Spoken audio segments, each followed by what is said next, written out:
Prime time के sponsor हैं स्वागत, अदरक, लहसुन और मसाले, 100% प्योर एंड हाइजीनिक। आदाब, मैं मोहम्मद अमजद अली। प्राइम टाइम में आपका खैर मकदम है। नाज़रीन इकराम, जब से हिंदुस्तान आज़ाद हुआ तब से अक़लियतों के तहफ़्फ़ुज़ के लिए, अक़लियतों के फ़लाह व बक़ा के लिए, उनके लिए जो है रिज़र्वेशन का सिस्टम लगाया गया है। कॉन्स्टिट्यूशन के लिखने वालों ने अक़लियतों की फ़लाह व बहबूद के लिए एक गुंजाइश रखी थी। उस गुंजाइश का बहुतों ने फ़ायदा उठाया, मगर जब भी मुसलमानों की बात आती है, कोई ना कोई बहाना या अड़चन ऐसी आ जाती है, जिसकी वजह से उनको उनका हक़ मिलने से क़ासिर है। तो ये क्या वजूहात है, इसके पीछे क्या जो है ताक़तें कारफ़रमा हैं, इस ताल्लुक़ से हम आज गुफ्तगू करेंगे। हमारे साथ मौजूद हैं डॉक्टर शुजात अली सूफ़ी साहब, जो कि स्पोक्स पर्सन हैं तेलंगाना प्रदेश कांग्रेस कमेटी के। शुजात साहब, आपका बीबीएन चैनल पर खैर मकदम है। Thank you. जी, शुजात साहब, मैं ये जानना चाहूँगा कि तहफ़्फ़ुज़ात के बारे में आपकी क्या राय है? देखिए, बहुत ही सिंपल लॉजिक है ये। अभी रिसेंटली 10 वीसीज़ का तकर्रुर हुआ। 10 का तकर्रुर होना अहम नहीं है। हुँ, उसमें हुकूमत तेलंगाना ने वज़ाहत की कि ये 10 लोग कौन-कौन हैं। हुँ, एक कापू है, एक कम्मा है, एक रेड्डी है, एक वेल्मा है, एक शेड्यूल्ड ट्राइब है, एक शेड्यूल्ड कास्ट है। 10 की फ़हरिस्त में मुसलमान नहीं हैं।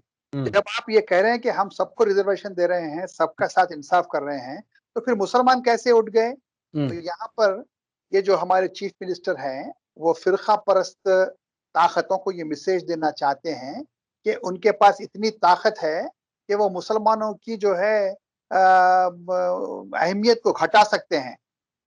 और उनका मैसेज ये था फ़िरक़ा हुँ, परस्तों के लिए कि जी, मैं भी कुछ कम फ़िरक़ा परस्त नहीं हूँ।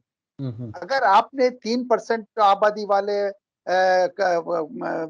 कम्मा को 2% की आबादी वाले वेल्मा को हुँ, और 1% से कम तेज़ाद रखने वाली वैश्या कम्युनिटी को आप उनके साथ रिज़र्वेशन देते हैं, इंसाफ़ करते हैं, ये मैसेज देते हैं। तो साथ ही फ़िरक़ा परस्तों को ये भी मैसेज दे रहे हैं कि मैं कट्टर फ़िरक़ा परस्त हूँ, मैं चाहा तो जो चाहे गेम खेल सकता हूँ। और जी, जहाँ तक सवाल तहफ़्फ़ुज़ का है, तहफ़्फ़ुज़ात का है, तहफ़्फ़ुज़ात इसीलिए दिए गए हैं कि किसी कम्युनिटी के साथ नाइंसाफ़ी ना हो। जी, उसमें उसमें जो है बहुत सारी तब्दीलियाँ हुई हैं। जैसे हुँ, कर्नाटक में मुसलमानों को रिज़र्वेशन मिलता है, जैसे तमिलनाडु में मिलता है।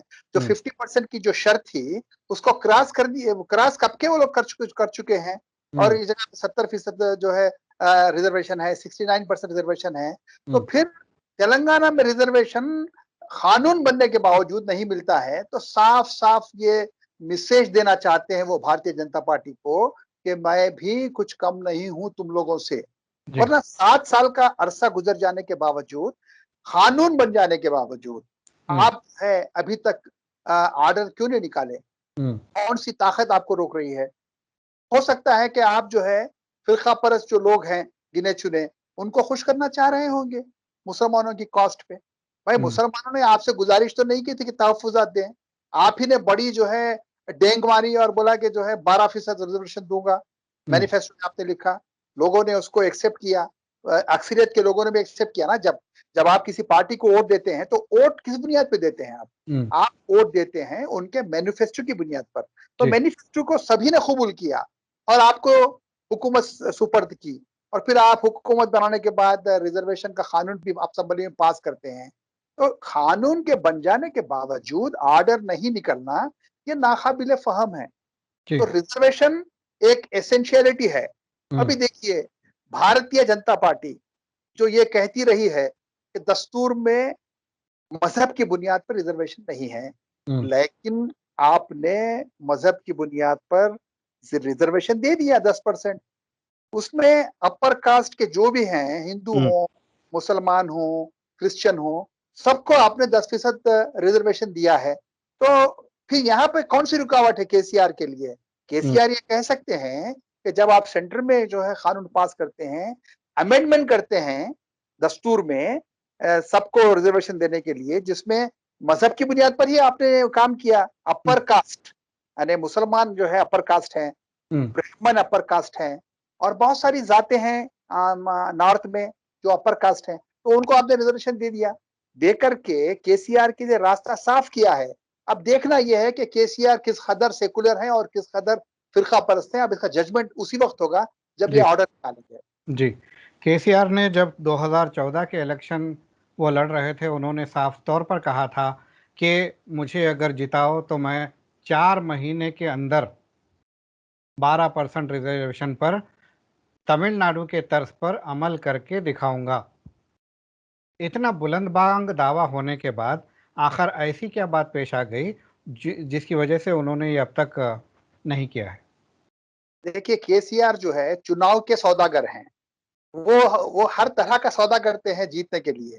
तो अक़लियतों के साथ भी एक झूठा सौदा किया और शेड्यूल कास्ट के साथ एक झूठा सौदा किया। ये कहा कि चीफ मिनिस्टर जो है शेड्यूल कास्ट बनेगा, नहीं बना। हम्म। मुसलमानों से ये वादा किया कि 12% रिजर्वेशन मिलेंगे और ये वादा किया कि 4 मुसलमानों को मैं कैबिनेट में लूंगा, नहीं किया। 2 लाख मुलाजिमतें फराहम करूंगा, नहीं किया। कहाँ है? कोई बताइए, कोई कोई ऐसा बड़ा उन्होंने जो तीर मारा। ये देखिए, किसानों को कुछ पैसे दे देना, राइतु बंधु के नाम पे, नौजवानों को जो है, बूढ़ों को जो है वजीफा पीराना साली दे देना, या नौजवानों को 3,016 रुपए दे देना, ये जो है ठोस तरक्की की अलामत नहीं है। इससे खजाना खाली हो जाता है और जो शुरफा हैं, जो आपको टैक्स दे रहे हैं बड़े पैमाने पर, उनके साथ नाइंसाफी हो रही है। अभी आपने कहा कि जो है 3,000 या 5,000 जो पानी का इस्तेमाल होगा पर हाउस, तो उनको जो है वो पैसे नहीं लेंगे उनसे। लेकिन अभी जो बिल आए हैं वो 380 रुपए के बिल आ गए हैं, जबकि वो 150-200 बिल आता था। तो बोले नहीं, आप लोग मीटर नहीं लगा रहे हैं, लिहाजा 380 रुपए का जो है मिनिमम बिल आपको आएगा। तो कितने कितने फरेब, कितने जो है झूठ ये करते रहेंगे। बहुत बहुत तकलीफदेह सूरत हाल है, खास तौर पर रिजर्वेशन की। और मुसलमान बेचारे जो है बस झूठे वादों की आड़ में सबको वोट दे देते हैं और जब रिजल्ट आता है तो बेचारे खामोश बैठना पड़ता है। जी। ये 380 रुपये वाटर बिल किसको आ रहा है? देखिए, इन्होंने कहा ना कि भाई हम 5,000 लीटर जो लोग पानी का इस्तेमाल करेंगे उनको बिल नहीं आएगा। तो ये लोगों के घरों में लोग आए मीटर लगाने के लिए। देखिए, अल्टरनेट डे पानी आता है तो मीटर चलता ही नहीं। मीटर जो है 4-6 हफ्ते में जाम हो जाता है। तो जब मीटर जाम हो जाता है तो मीटर लगा के फायदा क्या? तो लोगों ने एतराज किया, इनकार किया कि हमको मीटर नहीं चाहिए। तो एक नई चाल चल दी है कि मीटर आप नहीं लगा रहे हैं, लिहाजा आपको ये अमाउंट देना पड़ेगा। और पहले बिल्स जो है 380 के आ गए लोगों को, बकाया के साथ आए हैं। वो बढ़ के जब उसको जो है वो किया गया, हिसाब किताब किया गया, तो शायद 900 रुपए का, 9 साढ़े 900 का एक्स्ट्रा बिल जो है आया है लोगों को। जी जी तो अब इतनी बड़ी मक्कारी इतनी बड़ी झूठ, पता नहीं लोग कैसे बर्दाश्त कर रहे हैं। जी जी जी। तो अब ये रिजर्वेशन का मसला कैसे हल होगा? मुसलमानों की तालीमी और ये माशी हालत किस तरह से दुरुस्त होगी? देखिए, मैं जो है कोई 12-15 साल पहले या उससे भी ज़्यादा का अरसा हुआ होगा, मोहम्मद अली शब्बीर साहब वज़ीर अक़लियती बहबूद थे। तो उन्होंने एक मीटिंग बुलाई थी इंटेलेक्चुअल्स की। तो उन्होंने मुझे भी इंटेलेक्चुअल समझा और मुझे भी इनवाइट किया, तो मैं उस मीटिंग में शरीक था। रिजर्वेशन के मसले पर बातचीत होने वाली थी। तो मैंने ये कहा कि भाई बहुत ही आसान तरीका है, आप मुसलमानों को शेड्यूल कास्ट करार दीजिए। अगर आप इनको शेड्यूल कास्ट करार दे देंगे, तो आबादी के एतबार से हर तरफ इनको जो है रिजर्वेशन मिलेगा। चाहे असेंबली हो, चाहे पार्लियामेंट हो, जिला परिषद हो, म्युनिसिपैलिटी हो, हर जगह रिजर्वेशन मिलेगा। तो कुछ नासमझ हमारे मुसलमान भाई जो है मुझ पे गुस्सा हो गए और बोले कि ऐसा कैसा हो सकता है, मुसलमान शेड्यूल कास्ट कैसे हो सकते हैं?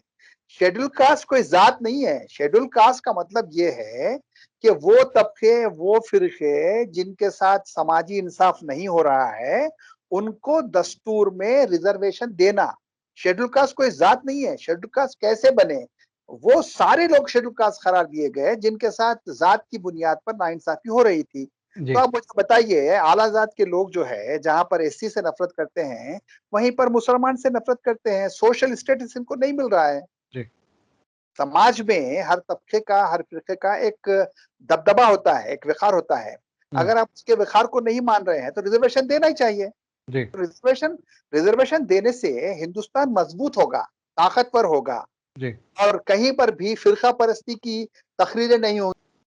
तो रिजर्वेशन अगर मिल जाता है तो मैं गारंटी के साथ ये कह सकता हूँ कि हिंदुस्तान एक ऐसा वतन बनेगा जहां पर प्यार मोहब्बत के सिवा कुछ नहीं दिखेगा। क्योंकि ये रिजर्वेशन सही ढंग से नहीं हो रहा है, इसीलिए प्रॉब्लम्स हो रहे हैं। जी। तो बीजेपी ने सेंट्रल गवर्नमेंट में राह फराहम कर दी है हम्म रिजर्वेशन की। उसको सब रियासतें जिन जिन लोगों ने वादा किया है, अब जैसे शेड्यूल ट्राइब के लिए भी वादा किया है ना हम्म केसीआर ने। हम्म तो ये मुसलमानों के साथ शेड्यूल ट्राइब का भी मसला अटका हुआ है। हम्म, शेड्यूल ट्राइब में भी काफी मसले हैं ना। ठीक। उनमें भी दो बड़ी जातें हैं, हम्म समझे। तो वहां पर रिजर्वेशन बढ़ाने की बात हुई 10%, हम्म वो भी रुका हुआ है हम्म। मुसलमानों के साथ साथ। जी, अब मैं ये जानना चाहूँगा कि क्या तहफ़्फ़ुज़ात मुमकिन है अब मौजूदा सूरत में? देखिए, हर चीज मुमकिन है। ये कोई जो है एक जोग्राफियाई लेवल पे कोई निशान खींचने की बात नहीं है, लकीर खींचने की बात नहीं है। ये मेन स्ट्रीम में सबको आप रिजर्वेशन देंगे, बल्कि मैं तो ये कहूंगा कि आबादी के एतबार से रिजर्वेशन दे दीजिए, बहुत हुँ, अच्छा रहेगा। हुँ। जिनकी जो जितनी आबादी है उसको आप रिजर्वेशन दे दीजिए। जैसे इसमें कोई कोई कानूनी रुकावटें तो नहीं है? अरे भाई, कानून जो है 4 घंटे में तब्दील करके दिखाया ना बीजेपी ने। हुँ, ये जो 10% रिजर्वेशन दिए गए थे, ठीक है। एक ही दिन में कानून लाया गया, एक ही दिन में पास भी कर दिया गया। हुँ, दस्तूर कोई बाइबल नहीं है सरकार। ठीक है। दस्तूर जो है एक एक किताब है आपकी रहबरी करने के लिए। तो ओके, अगर उसमें कोई चीज जो है गलत है तो उसको सही कर सकते हैं, इसमें जी, कोई रुकावट नहीं है। जी। 4 6 घंटे में कानून बदल जाता है। आर्टिकल 370 जो है स्क्रैप हो गया, क्या हुँ, कोई डिस्कशन हुआ था? हाँ? तो तीन पिछली दफ़ा सैयदों को और ख़ान लोगों को जो है शामिल नहीं किया गया था। हालाँकि उनकी कम्युनिटी में भी, उनकी कास्ट में भी गरीब लोग होते हैं और ख़ास तौर पे सैयदों पे ज़कात भी नहीं लगती है, तो उनको किसी तरीके से भी पैसा नहीं मिलता। तो क्या सैयदों को और ख़ान को भी शामिल किया जा सकता है तहफ़्फ़ुज़ात की लिस्ट में? अब अभी जो जो सेंट्रल गवर्नमेंट में जो कानून पास हुआ है उसमें हुँ, सारे लोग हैं, उसमें सारे लोग, सैयद खान वगैरह कुछ नहीं है। सारे लोग, सारे अपर कास्ट जो हैं वो ठीक है, उसमें शामिल हैं, 10% रिजर्वेशन में शामिल है सबके सब। ओके। तो यहाँ पर भी वही वो उसको जो है आप वो कर सकते हैं। हुँ, अ, ये देखिए, जो रिजर्वेशन की जो बात है, वो रिजर्वेशन की बात ये है कि समाजी इंसाफ हो रहा है कि नहीं हो रहा है, हुँ, और इकोनॉमिकल क्राइटेरिया है। रिजर्वेशन देने का क्राइटेरिया इकोनॉमिकल है। हुँ, ऊंची जात छोटी जात नहीं है, और इस्लाम में तो छोटी बड़ी जात होती ही नहीं है। जी, मुसलमान हो गया तो मुसलमान हो गया। हुँ, तो मुसलमान चूंकि इकोनॉमिकली कमजोर हैं, इसीलिए रिजर्वेशन दिया गया। और ओके, बाजाब्ता बाजाब्ता आपने कमीशन बिठाया बैकवर्ड क्लासेस का, पूरे टेक्निकल रिक्वायरमेंट्स पूरे किए हैं आपने। उसके ठीक, बावजूद आप डरते किससे हैं? ठीक है, इसलिए करते हैं कि शायद बीजेपी अपर हैंड ना ले। बीजेपी अपर हैंड इसलिए नहीं ले सकती है कि उसने खुद कानून पास किया अपर बिल्कुल, कास्ट के लिए बिल्कुल। रिजर्वेशन देने का। तो जब तो उन्होंने खुद किया है मरकज़ी हुकूमत ने, तो फिर हाँ, केसीआर को अब वो दावा करने का क्या बनता है कि जो है मैं देखिए तुमसे ज़्यादा बन के बताऊँगा? देखिए, ये क्या है, अभी देखिए बीजेपी की जो मुहिम थी हुँ, बल्दिया के चुनाव में, अरे कितनी गंदी किस्म की मुहिम थी भाई। हैदराबाद का नाम बदल देंगे, हाँ, फलां कर देंगे। ऐसा कहीं होता है क्या? तो केसीआर को यही खौफ है कि फिरका परस्ती के बुनियाद पे चला जाए इलेक्शन तो इनको मार पड़ सकती है, ये सोच रहे हैं ऐसा। जी, तो ये आप अगर लॉ पास कर देने के बाद ऑर्डर नहीं निकालते हैं और उसके बावजूद हीले बहाने करते हैं तो कोई मतलब ही नहीं है ना। हुँ, क्लियर कट धोखा है। क्लियर कट जो है इनके दिमाग का तासुब झलक रहा है। जी। धोखा है या खौफ है? धोखा भी है, खौफ भी है, तासुब भी है। अच्छा, सारे तो जितने भी अब ये तीनों मनफ़ी असरात उनके ज़हन से किस तरह से निकालना चाहिए? अरे भाई, वो एक सफ़ाक किस्म के सियासतदान हैं। वो चुनाव जीतने के लिए किसी भी हद तक गिर सकते हैं, किसी भी हद तक जा सकते हैं। जी। आप ये बता दिए हैं कि आप हिंदुओं की एक एक कम्युनिटी को रिजर्वेशन देने के जो है हक में हैं, लेकिन 16% मुसलमानों को आप वीसी बनाने के हक में नहीं है। कितनी शर्म की बात है। कोई बड़ा सियासी जोखिम नहीं था। तेलंगाना प्रदेश कांग्रेस कमेटी में तेलंगाना प्रदेश जो वो है जो है सिलेक्शन कमीशन जो है, उसमें भी आपने नाइंसाफी की, उसमें भी किसी मुस्लिम को आपने नहीं लिया।